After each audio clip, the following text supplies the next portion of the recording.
Face بک استعمال کرتے ہیں. مجھے ایک بات بتائیں، غیبت کسے کہتے ہیں؟ جی، کسی کی غیر موجودگی میں اس کا عیب بیان کرنا، برائی بیان کرنا. تو اتنے بہادر ہیں آپ تو کسی کے سامنے جا کر برائی کریں نا.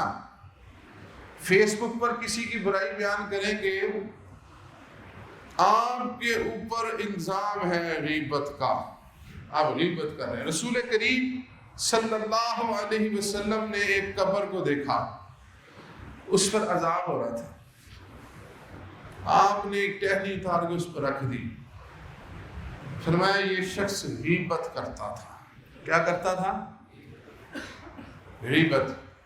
ہم کسی کے دل میں نہیں ہیں، ہم کسی کے دل کی کیفیت نہیں جان سکتے. لہٰذا میں آپ سلسلہ یوسفیہ سے یہ وعدہ لے رہا ہوں کہ آپ کو اگر کسی کا عیب پتہ لگتا ہے نا، اگر وہ عیب ایمان کی تباہی کا سبب ہے تو پھر اپنے سارے دوستوں کو بتائیں کہ یہ بندہ یہ قادیانی ہے، اس سے بچیں، یہ بندہ بے دین ہے، اس سے بچیں. لیکن اگر وہ بندہ کسی عام برائی میں ہے پھر نہ بتائیں، پھر اس کو بتائیں، اس کو کہیں بھائی آپ یہ جو برائی کر رہے ہیں نا، دنیا میں بھی تباہی ہے، آخرت میں بھی تباہی ہے.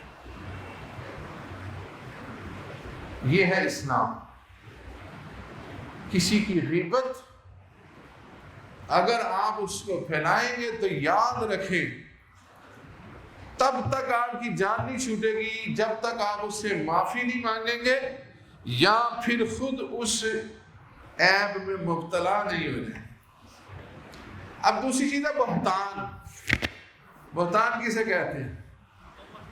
تہمت لگا دینا جو کسی کے اندر موجود بھی نہیں ہے، جو کسی کے اندر موجود بھی نہیں ہے، اس کو کہتے ہیں تہمت.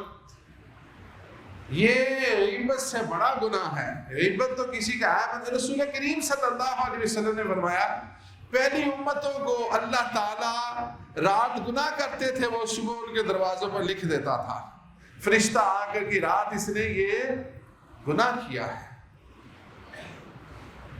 آپ نے فرمایا میری رحمت کے صدقے اللہ نے یہ احسان فرما دیا ہے امت پر کہ آپ گناہ کرو گے اس کو رب ظاہر نہیں کرے گا، بلکہ فرمایا اللہ تعالیٰ تمہارا کسی کے عیب پر پردہ ڈالنا، کسی کے گناہ کو چھپا لینا تمہارے گناہوں کو چھپانے کا سبب بنا دے گا. اس میں ایمانیات کی بات نہیں کر رہا، وہ میں نے پہلے کہہ دی جہاں پہ ایمان کی تباہی کا سبب آئے وہ آپ بتا سکتے. لیکن ایسے ہی اٹھنا فلانا یہ ہے، فلانا یہ ہے، فلانا یہ ہے، فلانا یہ ہے. سند مانگو اس سے، اس کا پوچھو بھائی کس نے تمہیں کہا، تو بتا کوئی نہیں. تو بھائی اگر کسی کی سچی بات اس کو بتانی ہے تو پھر اس کے منہ پہ جا کے بات. اس لیے فیس بک کا استعمال آپ کریں. آپ کے پاس بابا جی سرکار کی میرے سے لے لیا کریں جو ایک کتاب، اس کے اندر حدیث بھی ہے، قرآن بھی ہے اور ہر چیز کا حوالہ بھی ہے. ایک ایک بات کے 20 حوالہ جات ہیں، وہ اپنی فیس بک پہ لگائیں حوالوں کے ساتھ. جو اس کو پڑھتا رہے گا، اس کو سیکھتا رہے گا، آپ کے نامہ اعمال میں نیکیاں بڑھتی رہیں.